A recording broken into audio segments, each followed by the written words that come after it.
আফগানিস্তানের বর্তমান সামরিক শক্তি মূলত তালিবানের নিয়ন্ত্রণে, যারা ২০২১ সালে ক্ষমতা গ্রহণের পর পূর্বের আফগান ন্যাশনাল আর্মি ভেঙে দিয়ে নতুন কাঠামো গঠন করে। বর্তমানে আনুমানিক ১.৫ থেকে ২ লাখ সক্রিয় যোদ্ধা রয়েছে বলে ধারণা করা হয়, যদিও সঠিক সংখ্যা প্রকাশিত নয়। তাদের শক্তির মূল ভিত্তি হালকা ও মাঝারি অস্ত্র, যুক্তরাষ্ট্র ও ন্যাটো বাহিনী চলে যাওয়ার সময় ফেলে যাওয়া বিপুল সামরিক সরঞ্জাম এবং দীর্ঘ ২ দশকের গেরিলা যুদ্ধের অভিজ্ঞতা। অস্ত্রভাণ্ডারে M4 ও M16 রাইফেল, মেশিনগান, সাঁজোয়া যান, হামভি, নাইট ভিশন ডিভাইস সহ বিভিন্ন আধুনিক সরঞ্জাম রয়েছে। কিছু হেলিকপ্টার যেমন ব্ল্যাক হক এবং অন্যান্য বিমান থাকলেও সেগুলোর পূর্ণ রক্ষণাবেক্ষণ ও পরিচালনায় সীমাবদ্ধতা রয়েছে, কারণ দক্ষ পাইলট ও প্রযুক্তিগত সহায়তার অভাব বড় একটি সমস্যা। আগের আফগান এয়ারফোর্স কার্যত অকার্যকর হয়ে গেছে এবং বর্তমানে বিমান শক্তি খুবই সীমিত। নৌবাহিনী কার্যত নেই, কারণ দেশটি স্থলবেষ্টিত। সামরিক শক্তির দিক থেকে আফগানিস্তান মূলত অভ্যন্তরীণ নিরাপত্তা ও সীমান্ত নিয়ন্ত্রণে মনোযোগী। আঞ্চলিক শক্তি হিসেবে তাদের সক্ষমতা তুলনামূলকভাবে কম। দক্ষিণ এশিয়ার দেশ যেমন পাকিস্তান, ইন্ডিয়া বা পাশের ইরানের তুলনায় প্রযুক্তি, বিমান শক্তি, প্রশিক্ষণ ও আন্তর্জাতিক সমর্থনে আফগানিস্তান অনেক পিছিয়ে।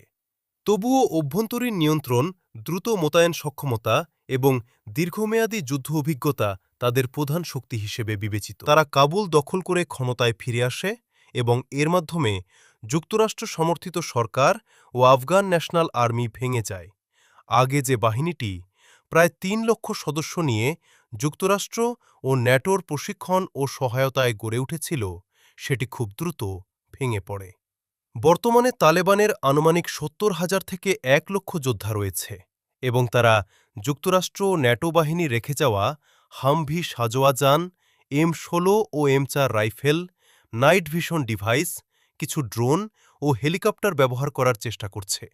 তবে আধুনিক প্রযুক্তিগত দক্ষতা, নিয়মিত প্রশিক্ষণ, রক্ষণাবেক্ষণ ব্যবস্থা ও খুচরা যন্ত্রাংশের অভাবের কারণে তাদের বিমান শক্তি কার্যকরভাবে পরিচালনা করা কঠিন।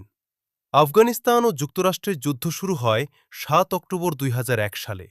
এর পটভূমিতে ছিল ১১ সেপ্টেম্বর ২০০১ যুক্তরাষ্ট্রের সন্ত্রাসী হামলা, যার দায় নেওয়া হয় আল কায়দার বিরুদ্ধে এবং যার নেতা ছিলেন ওসামা বিন লাদেন।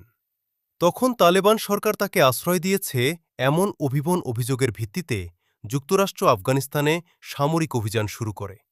প্রথম দিকে তালেবান সরকার দ্রুত ক্ষমতা হারায় এবং নতুন সরকার গঠিত হয়, কিন্তু পরবর্তী বছরগুলোতে তালেবান গেরিলা কৌশলে শক্তিশালী হয়ে ওঠে এবং দীর্ঘ ২০ বছর ধরে সংঘাত চলতে থাকে। এই সময়ে হাজার হাজার আফগান বেসামরিক নাগরিক, নিরাপত্তা বাহিনীর সদস্য ও বিদেশি সৈন্য নিহত হয়। ২০২০ সালে দোহা চুক্তির মাধ্যমে যুক্তরাষ্ট্র ও তালেবানের মধ্যে সমঝোতা হয় এবং ধাপে ধাপে সেনা প্রত্যাহার শুরু হয়।